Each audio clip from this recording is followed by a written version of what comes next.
The House on Willow Creek. Hello and welcome. Today, we will practice our English with a long story. It is a quiet story about changing your life and finding happiness in simple things. I hope you enjoy it. Before we begin, I have a question for you. What is a small, simple thing that makes you feel calm or happy? It could be a cup of tea, a walk outside, or listening to a favorite song. Please tell me your answer in the comments below. Now, let's start the story. Chapter 1. The Grey City. My life was grey. That is the only word I can use to describe it.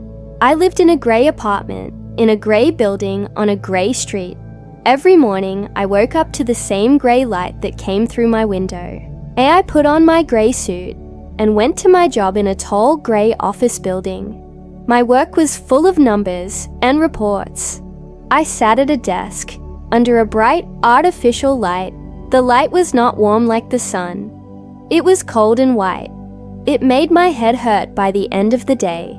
The only sound was the clicking of keyboards and the soft hum of the computers. We did not talk much in my office. Everyone was busy. Everyone looked tired. I ate my lunch at my desk. It was usually a sandwich in a plastic box. I ate quickly, without tasting the food. My eyes stayed on the computer screen. More numbers, more reports. I felt like a machine, not a person. My world was small. It was my apartment, the train, and the office. It was a triangle of grey life. In the evenings, I took the train home. The train was always crowded. People pushed and stood too close. No one looked at each other. Everyone looked at their phones. Their faces were lit by the blue light of the screens. They looked just as tired as I felt. At home, I would make a simple dinner. I often ate alone, standing in my kitchen. The food had no taste. After dinner, I would watch television. The shows were loud and full of bright colors, but they did not make me feel anything. They were just noise to fill the quiet in my apartment. I would fall asleep on the sofa and then wake up in the middle of the night. I would move to my bed and try to sleep again, but my mind was always busy. I thought about work. I thought about the next day, which would be the same as the last day. I had friends, but I did not see them often. They were busy with their own grey lives. Sometimes we sent messages on our phones. We said things like, "We should meet soon," but we never did. We were all running, but we were not going anywhere. My shoulders always felt heavy. It was a weight I could not see, but I could always feel it. It was the weight of my life. It was heavy and boring and endless. I felt lost. I was walking on a path, but I did not know where it was going. I did not even know if I chose this path myself. It felt like the path chose me. I forgot what it was like to feel the sun on my skin. I forgot the smell of rain on the earth. I forgot the sound of birds in the morning. My world was made of concrete, glass, and steel. There was no nature. There was no peace. One Tuesday, I received a phone call. It was from my aunt. Her voice was sad. She told me that my grandmother, my mother's mother, had passed away. I had not seen my grandmother in many years. She lived far away in the countryside. My life in the city was so busy, I never made time to visit. A sudden, sharp feeling of guilt went through me. It was a different kind of pain. It was not the tired pain from work. It was a real pain, deep in my chest. My grandmother was a quiet woman. I remembered her from my childhood. She had a kind smile and her hands always smelled of soil and flowers from her garden. She lived in a small house that she and my grandfather built. He died a long time ago. She lived there alone for many years. My aunt told me there was a letter for me. My grandmother had left me something. The next day, a thick envelope arrived at my office. I opened it with shaking hands. Inside was a letter from a lawyer. The letter said that my grandmother, Eleanor, had left her house to me. Her only house, her only real possession. I read the letter again and again. A house. My house. The letter included a set of old, heavy keys. I held them in my hand. They felt cold and real. They were not like the plastic card I used to open my apartment door. These keys had a history. That night, I did not watch television. I sat on my sofa in the quiet apartment and I thought about the house. I remembered it from when I was a child. It was small and cozy, with a big garden. It was near a small forest and a little creek. Willow Creek, that was the name. The house on Willow Creek. My life was grey. But the memory of that house was not grey.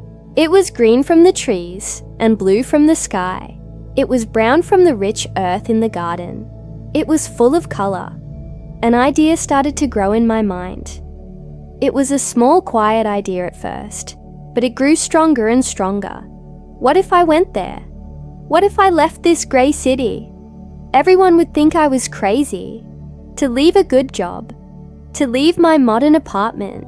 It was not a logical decision, but for the first time in a very long time, I felt something. It was not sadness or tiredness. It was a small spark of hope. The keys in my hand felt like an invitation to a different life. Maybe, just maybe, it was a life with colour. Chapter 2: The Forgotten House. 2 weeks later, I was standing in front of the house on Willow Creek. My car was parked on the side of a narrow dirt road. I had done it. I had quit my job. I told my boss I needed a year for myself. He looked at me like I was a strange animal, but he said yes. I put my things from my apartment into a storage unit. I only brought 2 large suitcases with me. Everything I owned for the next year was in my car. It felt strange and light. The house was smaller than I remembered.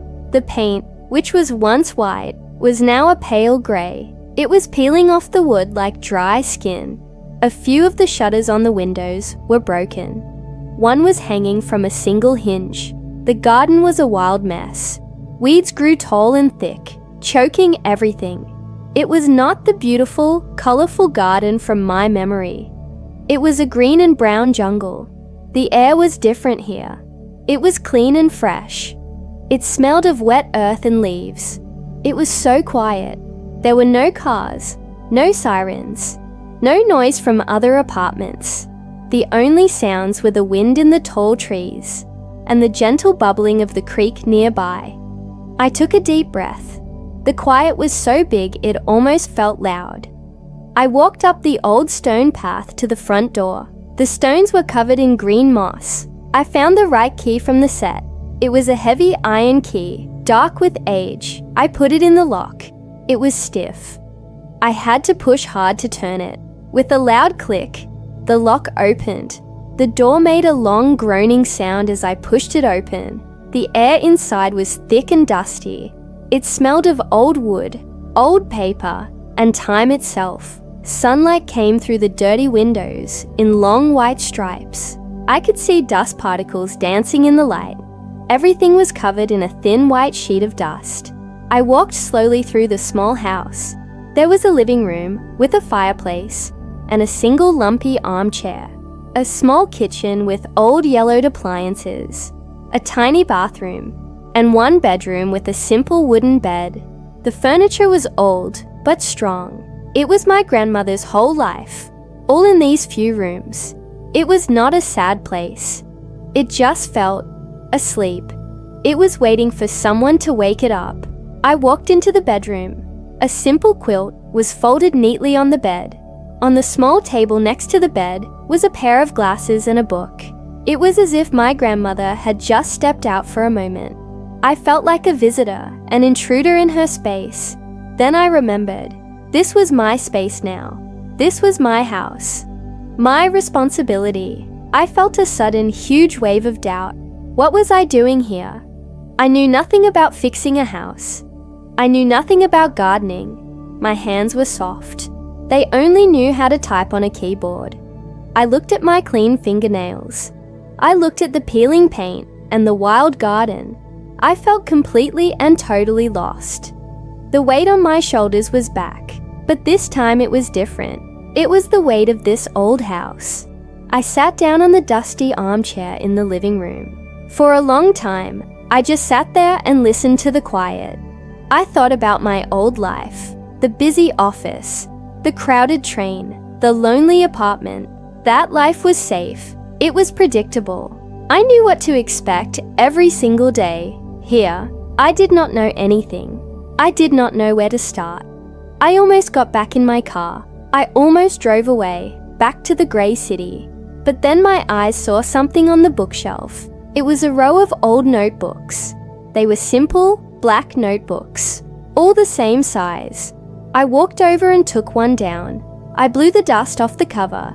In my grandmother's handwriting, it said, Garden Journal, Year 1. I opened it. The first page had a date from 50 years ago. My grandmother's writing was neat and clear. She wrote, Today, we planted the first seeds. The soil is good. I hope for sun. I hope for rain. I picked up another notebook, House Journal. I opened it. The winter was hard. The roof is leaking near the chimney. Tomorrow your grandfather will go up to fix it. He is brave. I will hold the ladder. I looked at the row of notebooks. There were dozens of them. They were a record of her life in this house. A life of planting and fixing, of hard work and simple hopes. She learned how to do all these things. She was not born with this knowledge. She learned. I held the journal in my hands. The heavy iron key was still in my pocket. I looked around the dusty, sleeping house. It was a huge task. It was scary, but my grandmother did it. She built a life here with her own 2 hands. Maybe I could learn too. Maybe this house was not just a building. Maybe it was a teacher.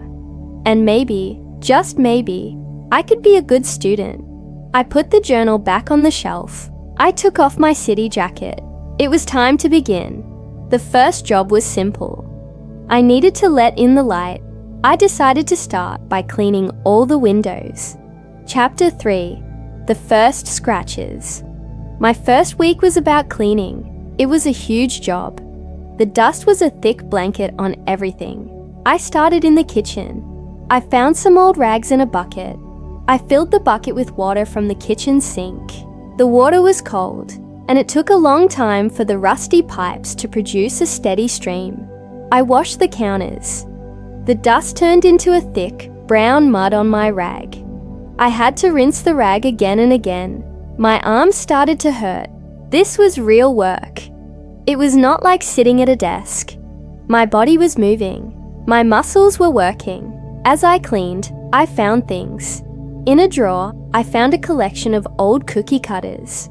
They were in the shapes of stars, hearts, and gingerbread men. I could imagine my grandmother here, in this kitchen, baking cookies. I found a wooden recipe box. Inside, the cards were yellowed with age. The recipes were written in her beautiful, careful handwriting. Apple pie, rosemary bread, strawberry jam. The names alone made the empty kitchen feel a little warmer. After the kitchen, I started on the windows. There were 12 windows in the small house. Each one was covered in years of dirt and grime from the outside, and a thick layer of dust on the inside. I spent 2 full days just on the windows. I washed them with vinegar and water, using old newspapers to dry them, just like I remembered my grandmother doing. As the dirt came off, the light came in. It was amazing. The rooms changed. They became brighter, bigger. The sunlight was warm and yellow, not cold and white like the office lights. It made the dust in the air look like gold. For the first time, I felt like I was making a real change. I was not just cleaning a house, I was waking it up. During that first week, I discovered the rhythm of the countryside. I woke up with the sun. I did not need an alarm clock. The birds were my alarm. I went to bed soon after the sun went down. The darkness here was real. There were no streetlights, no bright signs. There was only the moon and a sky full of stars. I had not seen so many stars in my entire life. I also learned about my own body. I learned that my back could hurt from scrubbing floors. I learned that my hands could get blisters from holding a broom too tightly. I got scratches on my arms from a broken piece of wood. These small pains were strange because they were not bad. They were evidence of my work. At the end of each day, I was truly tired. It was a deep, physical tiredness that felt good. When I went to bed, I fell asleep immediately. There were no busy thoughts about work. My mind was as tired as my body, and it was a peaceful feeling. One afternoon, I decided to explore the outside. The garden was a wild place. I tried to pull some of the bigger weeds. Their roots were deep in the earth. It was difficult work. As I pulled, I noticed small brave flowers hiding under the big leaves of the weeds. They were trying to grow, but they had no light. I walked down to the creek at the edge of the property. The sound of the water was soft and constant. It was a calming sound. I sat on a large mossy rock and watched the water flow over the smooth stones. I saw a small bright blue bird land on a branch above the water. It sang a short, beautiful song and then flew away. In the city, I never noticed small things like that. My mind was always in the future, thinking about the next meeting, the next deadline. Here, my mind was in the present.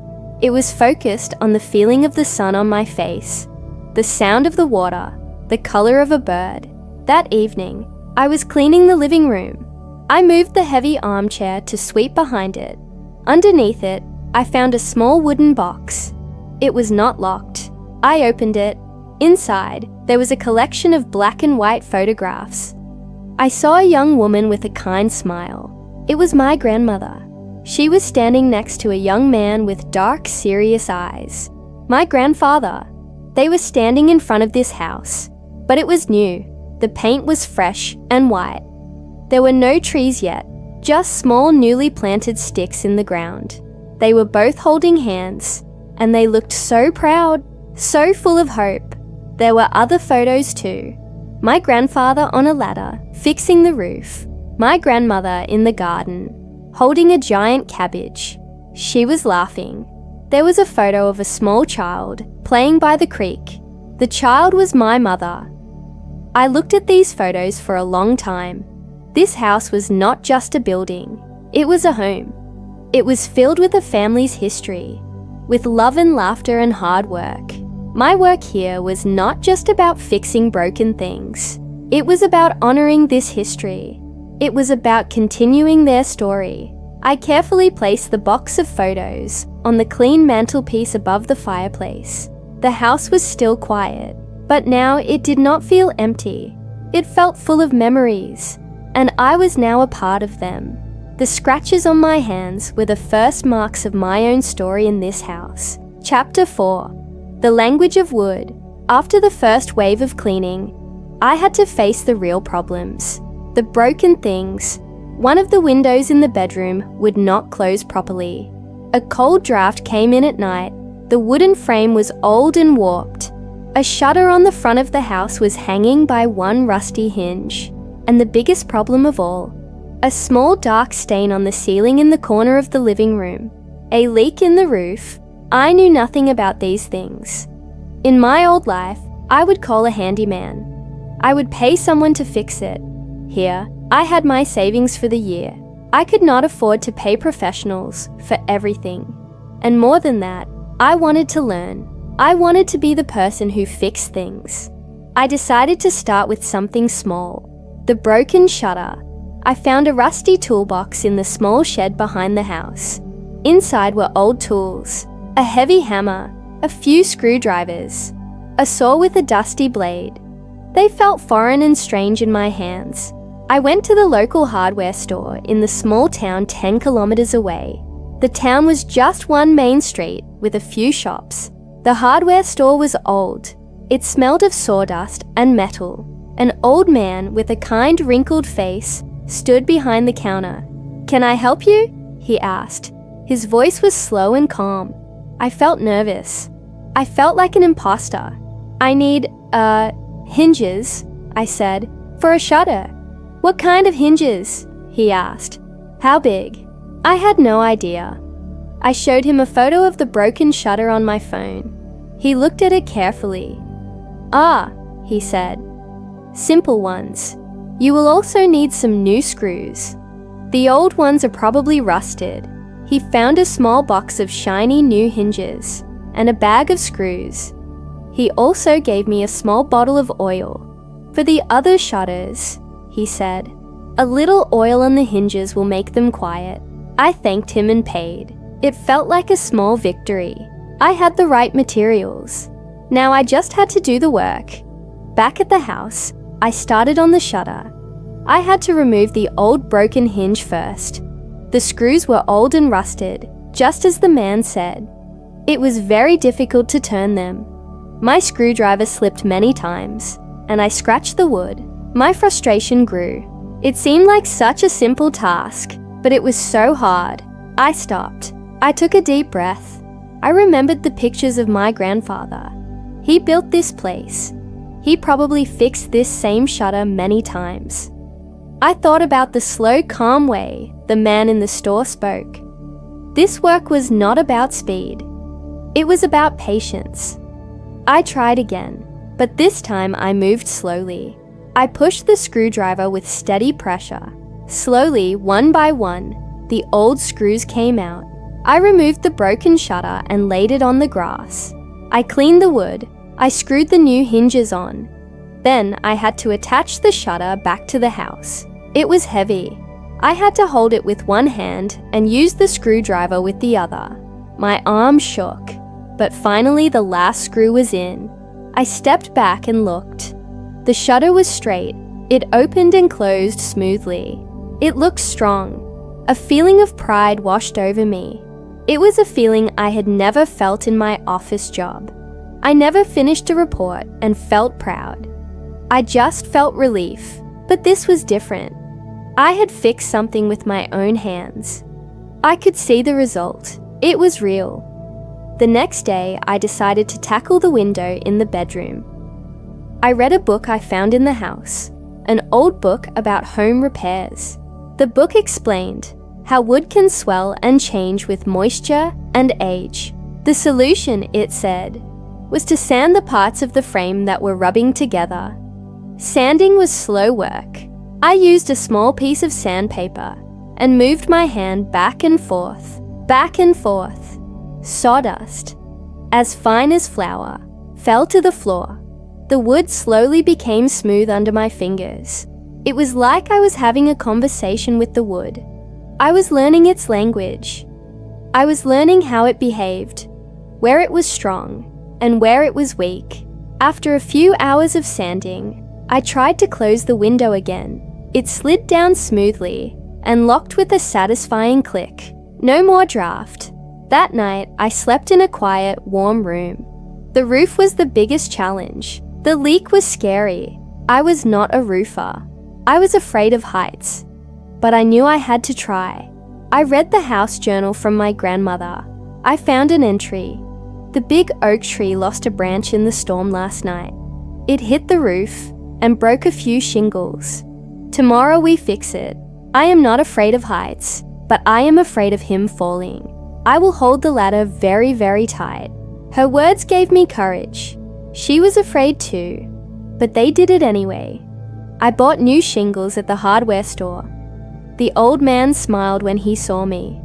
Back again, he said. Fixing things. I'm trying, I said. The next sunny day, I put the tall wooden ladder against the house. My heart was beating fast as I climbed. Each step felt shaky. When I got to the top, I did not look down. I looked at the roof. I found the broken shingles. They were cracked and dark. I worked slowly. I pulled out the old nails. I removed the broken pieces. I placed the new shingles carefully. I hammered in the new nails. The sound of my hammer was loud in the quiet air. Bang, bang, bang. It sounded like a heartbeat. When I was finished, I stayed on the roof for a few minutes. I could see everything from up there. The wild garden, the tall trees, the shiny ribbon of Willow Creek. The whole world looked different. It was beautiful and peaceful. I was a small person on the roof of a small house, but I felt big. I felt strong. I was not the same person who had sat in a grey office. That person was afraid to even try. This person, the person on the in the roof, was learning. Chapter 5. The Earth's Patience. The house was slowly becoming more comfortable. The windows closed, the roof was mended, and the rooms were clean. Now I had to face the jungle outside. The garden. My grandmother's journals were full of notes about her garden. She wrote about the soil, the seeds, the sun, and the rain. Her garden was not just a hobby. It was a source of food, beauty, and joy. She wrote, "To plan a garden is to believe in tomorrow."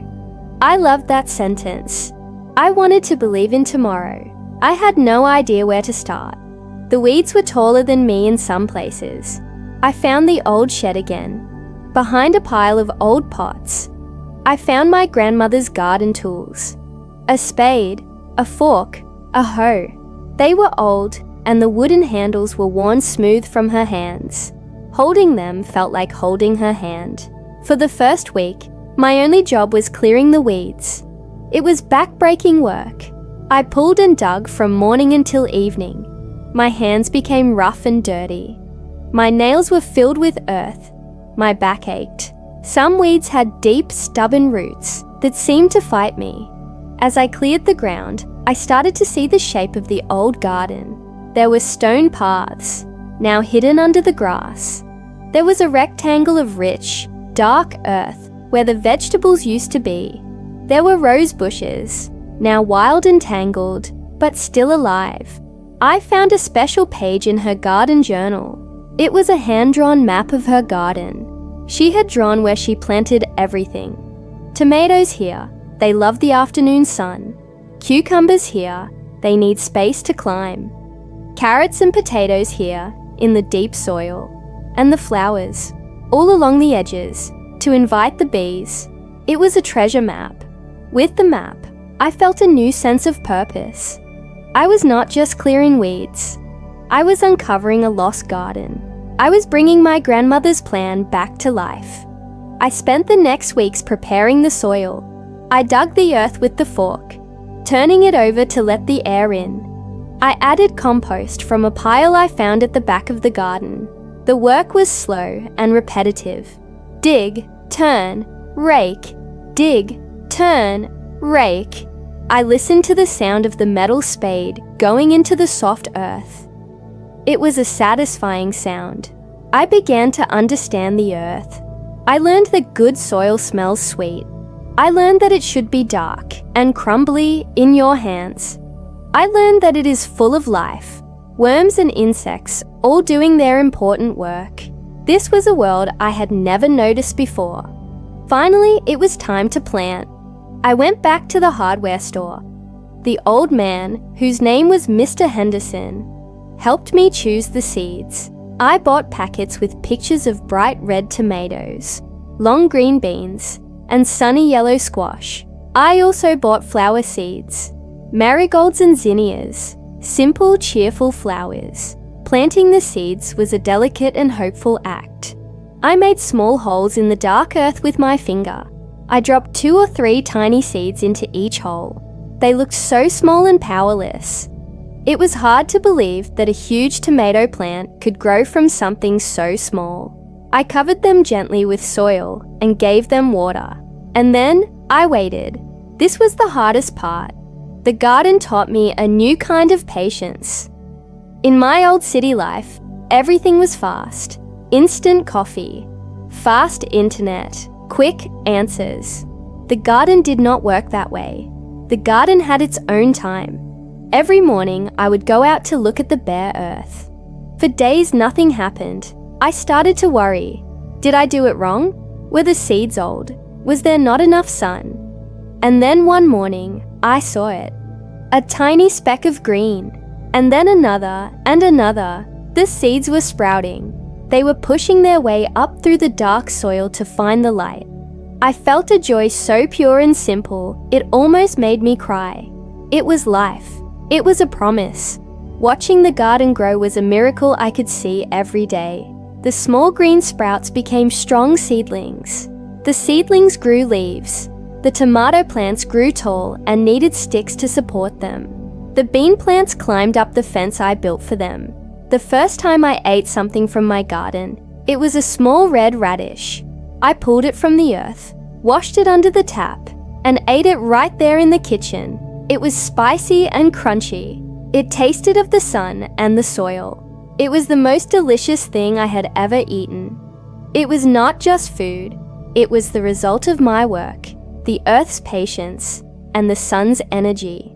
The garden became my world. I spent most of my days there. I learned the names of the birds that visited. I learned to tell the time by the position of the sun. I felt a connection to the earth, to the cycle of seasons, to life itself. One evening, I was reading my grandmother's journal. She wrote, "Today I picked the first tomato. It was warm from the sun. I ate it like an apple. I felt so rich. I smiled." I understood exactly what she meant. I was not rich in money. I did not have a fancy job or an expensive apartment, but standing in my growing garden, with the dirt on my hands and the sun on my face, I felt like the richest person in the world. Chapter 6. The sound of rain. Summer turned into autumn. The change was slow at first, and then it happened all at once. The bright green leaves on the trees along Willow Creek turned into brilliant shades of yellow, orange, and red. The air became crisp and cool in the mornings. I had to wear a sweater when I went out to the garden. The work in the garden changed too. It was a time of harvest. Every day, my kitchen was filled with vegetables. I had baskets of red tomatoes, long green beans, round zucchinis, and bright orange pumpkins. There was too much to eat fresh. I had to learn how to preserve it. I turned to my grandmother's recipe box. I found recipes for canning tomatoes, for making zucchini bread, and for pickling cucumbers. Her journals also had notes about it. The kitchen is hot today from the canning pots, but the smell of spices and vinegar is the smell of a full pantry for winter. It is a good smell, so I learned to can. I spent long warm afternoons in the kitchen. The big pots bubbled on the stove. The glass jars were hot and clean. I filled them with the bright colors of my garden. It was satisfying work. I lined the finished jars up on the shelves in the pantry. They looked like jewels, red, green, and yellow. They were a promise of food and warmth for the cold months to come. As the weather cooled, my focus moved from the outside to the inside of the house. There were still so many things to do. The wooden floors were scratched and dull. The walls were a faded, sad yellow. The fireplace was black with soot. I decided to start with the floors. I rented a large sanding machine from Mr. Henderson at the hardware store. It was heavy and loud. The first time I turned it on, the noise filled the whole house. It was a powerful, scary machine, but I learned to control it. I moved it slowly and steadily across the old floorboards. The machine stripped away the old dark finish. It removed the scratches and the stains from years of use. Underneath, I found beautiful light-colored wood. The grain of the wood was like a map, full of swirls and lines. Each board was different. After sanding, I had to apply a new finish. I chose a clear oil that would show the natural beauty of the wood. I applied it with a soft cloth. On my hands and knees, the work was slow. The smell of the oil was strong. But as the oil soaked into the wood, the floor came to life. It glowed with a warm golden light. When I was finished, the entire house felt brighter. The light from the windows reflected on the shiny floors. It felt like the house had a new heart. Next, I painted the walls. I chose a simple, warm white color. Painting was a peaceful, repetitive job. The sound of the roller on the wall was soft and rhythmic. As the new paint covered the old faded yellow, the rooms felt cleaner and more spacious. It was like giving the house a fresh, clean shirt. One afternoon, a big storm came. The sky turned dark grey. The wind blew hard, and the trees outside bent and swayed. Then the rain started. It was a heavy, loud rain that hit the roof and the windows. I was worried about the roof. My repair was new. Was it strong enough? I walked into the living room and looked up at the corner. It was dry. There was no dark stain. My repair had worked.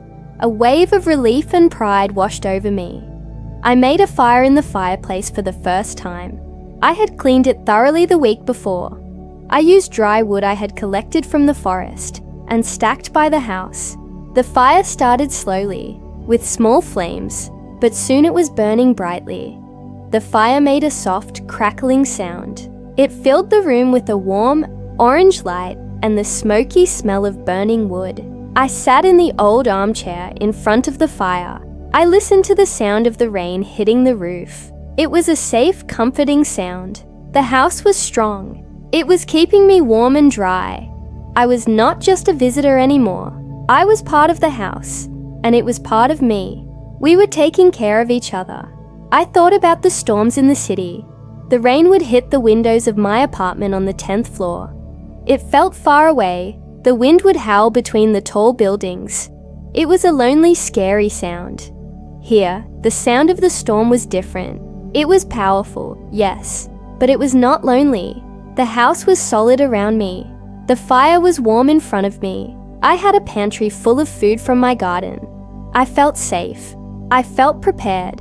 I picked up one of my grandmother's journals. I read an entry from a cold autumn day, the first big rain of the season. I have a pot of soup on the stove and a fire in the fireplace. The house is cozy. There is nowhere else I would rather be. I looked around my own cozy room. The warm fire, the beautiful glowing floors, the clean white walls. I felt exactly the same way. The grey city felt like a distant dream. This house, this little house on Willow Creek, was my home, and for the first time in my life, I truly felt at home. Chapter 7. The Quiet Winter. Winter came softly. The last of the red and yellow leaves fell from the trees, leaving their dark, bare branches against a pale grey sky. The first frost was a magical morning.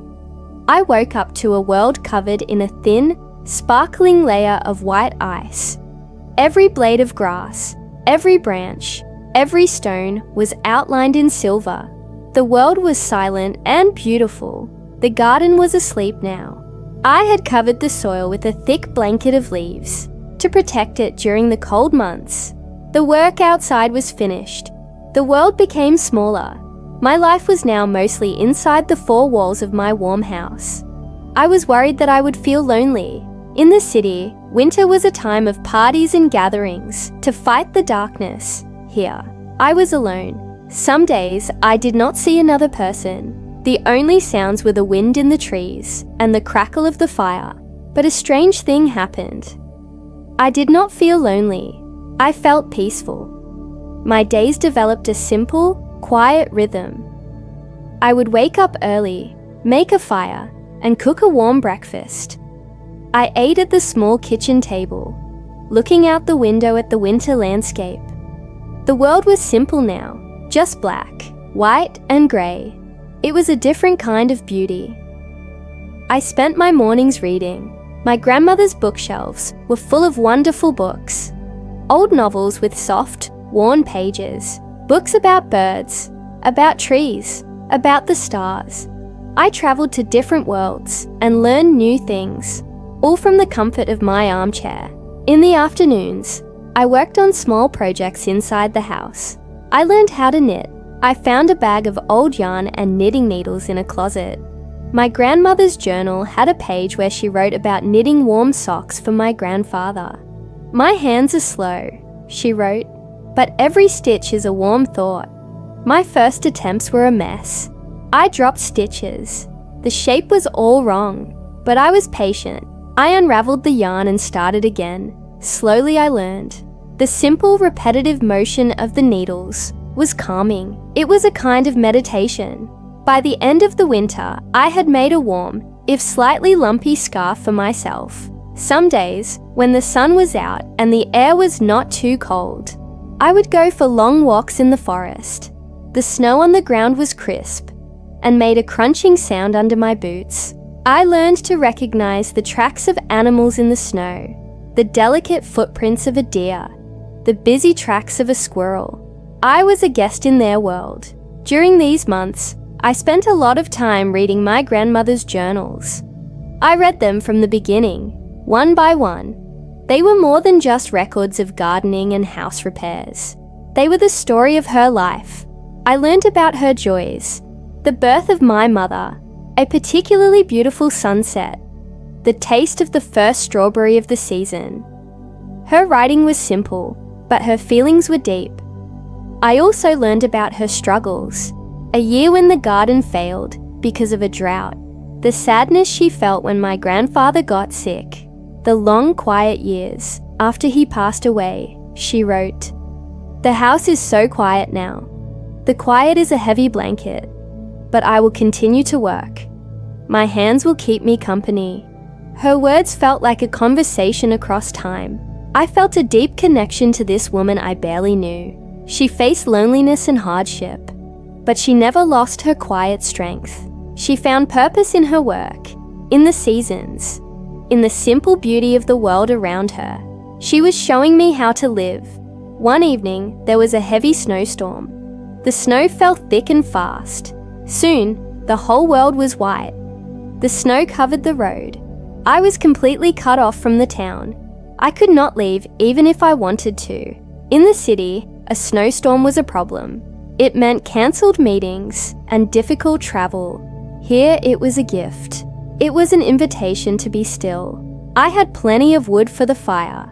I had a pantry full of food I had grown and preserved myself. The house was warm and safe. I was completely self-sufficient. I sat by the window and watched the snow fall. It was so quiet. The snow absorbed all the sound. The world felt pure and new.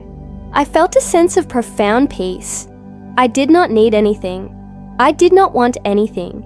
Everything I needed was right here, in this small house. I realized that happiness was not about having more. It was not about being busy or successful in the way the city defined success. Happiness was this. It was a warm fire on a cold night. It was a shelf full of books. It was the silence of a snow-covered forest. It was a feeling of being connected to something real and lasting. The grey person from the grey city was gone. I was not that person anymore. The winter was not a time of darkness for me. It was a time of light, an inner light that I had found in the quiet and the stillness. Chapter 8. The First Green Shoots.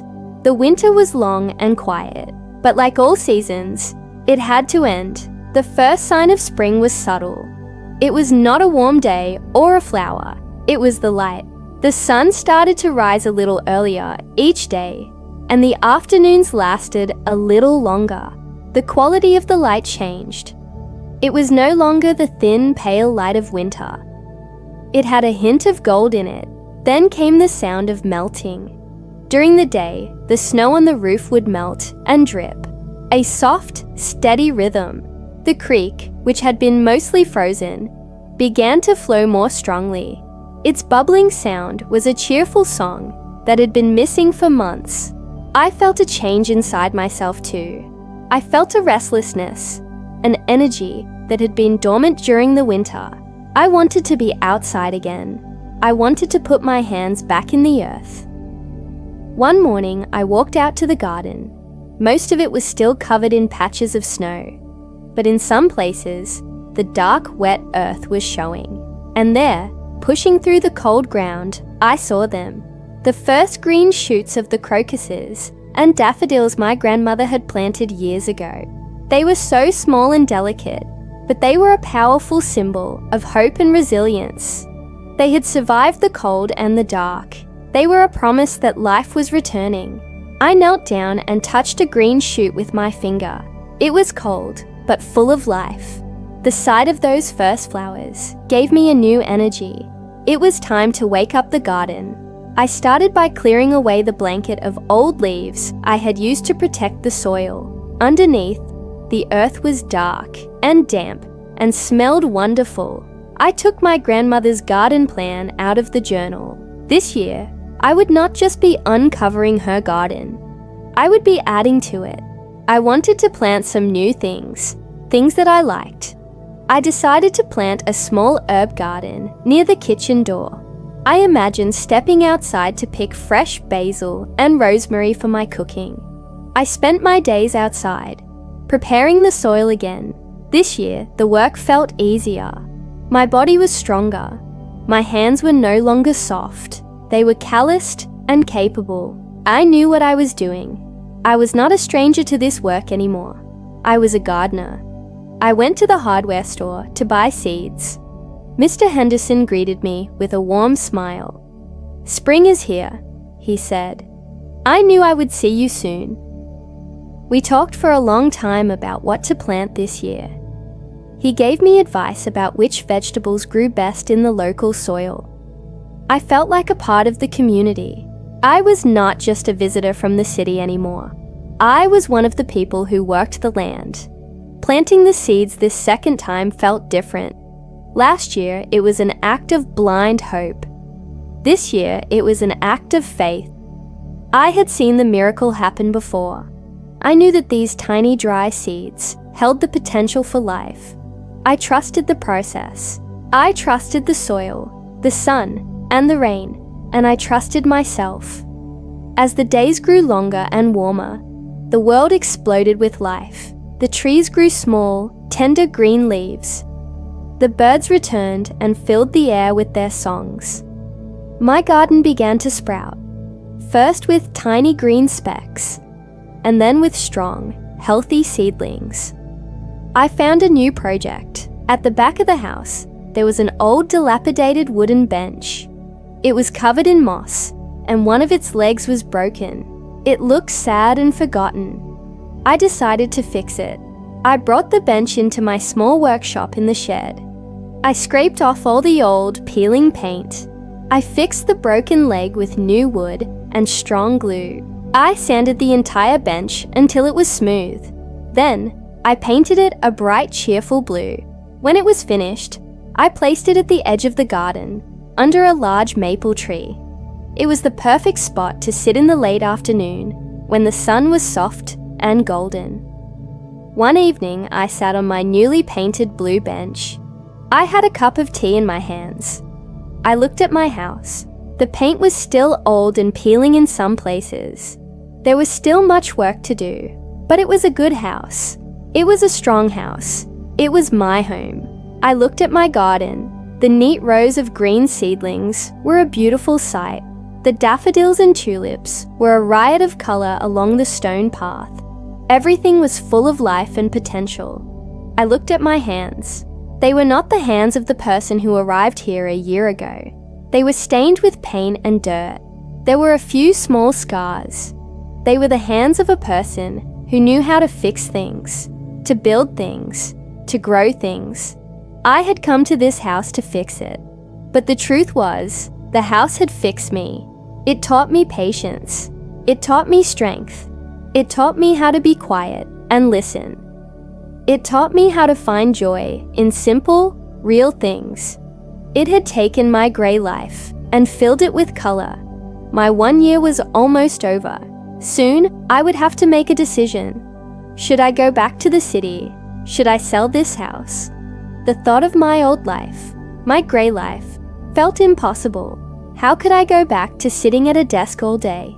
How could I live in a place without a garden, without the sound of a creek, without a sky full of stars?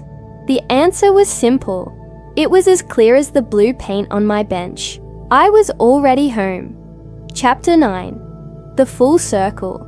The anniversary of my arrival was a warm day at the beginning of summer. The garden was thriving. The house was a comfortable, peaceful space. I decided to mark the day not with a celebration, but with a simple act of gratitude. I spent the day working, just like any other day, feeling thankful for every moment. In the morning, I weeded the vegetable patch. The work was meditative. My hands knew the difference between a weed and a seedling by touch alone. As I worked, I thought about the first time I had tried to do this. I remembered the frustration, the aching back, the feeling of being overwhelmed. Now the work felt easy, natural. It was a conversation between me and the earth. In the afternoon, I decided to bake. I pulled out my grandmother's recipe box and chose the card for rosemary bread. I had planted rosemary in my new herb garden, and the small bush was growing strong. I went outside and cut a few sprigs. The smell was sharp and wonderful. In the kitchen, I mixed the flour, water, yeast, and salt. I kneaded the dough on the wooden counter. The process was physical and satisfying. I pushed and folded the dough until it was smooth and elastic. I added the fresh rosemary. I left it in a warm place to rise. While the bread was rising, I sat on the blue bench under the maple tree. I had one last journal of my grandmother's to read. It was the very last one she wrote in. The handwriting was a little shaky, but still beautiful. The last pages were not about the garden or the house. They were letters. Letters to me. She had written them in the final weeks of her life. My dear grandchild. The first one started, I am leaving you the house. I know it is old and needs work. Some people will tell you to sell it. It is a practical decision. But I hope you will come here first. I hope you will stay for a little while.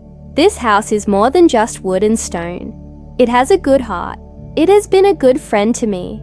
She wrote about her fears that the world was becoming too fast, too loud, too grey. She worried that people were forgetting how to use their hands, how to be quiet, how to notice the small, beautiful things. I am not leaving you a fortune, she wrote on another page. I am leaving you a chance for a different kind of life. A life that is connected to the earth and the seasons. A life of real work and simple joys.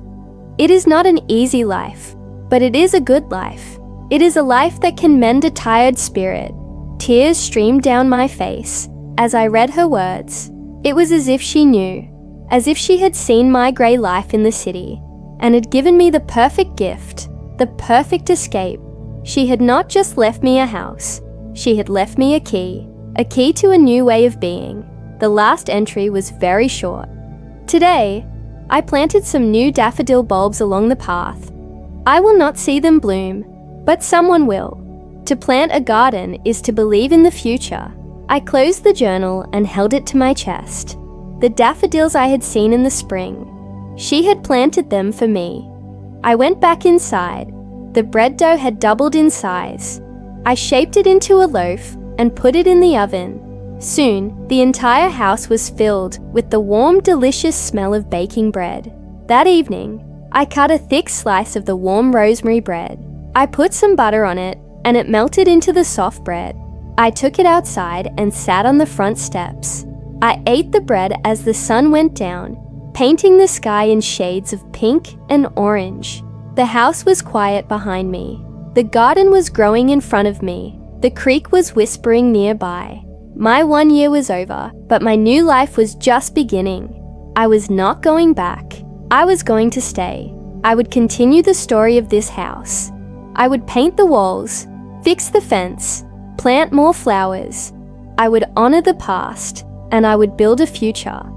I thought about the grey person I was a year ago. That person felt so lost, so empty, and I realized that emptiness was just a space waiting to be filled. I had filled my life not with more money or more success, but with more meaning. I had filled it with the color of a sunset, the smell of fresh bread, the feeling of soil on my hands, and the sound of rain on a strong roof. My grandmother was right. It was a good life. I hope you enjoyed this story. If you want more English learning stories like this one, please subscribe to the channel.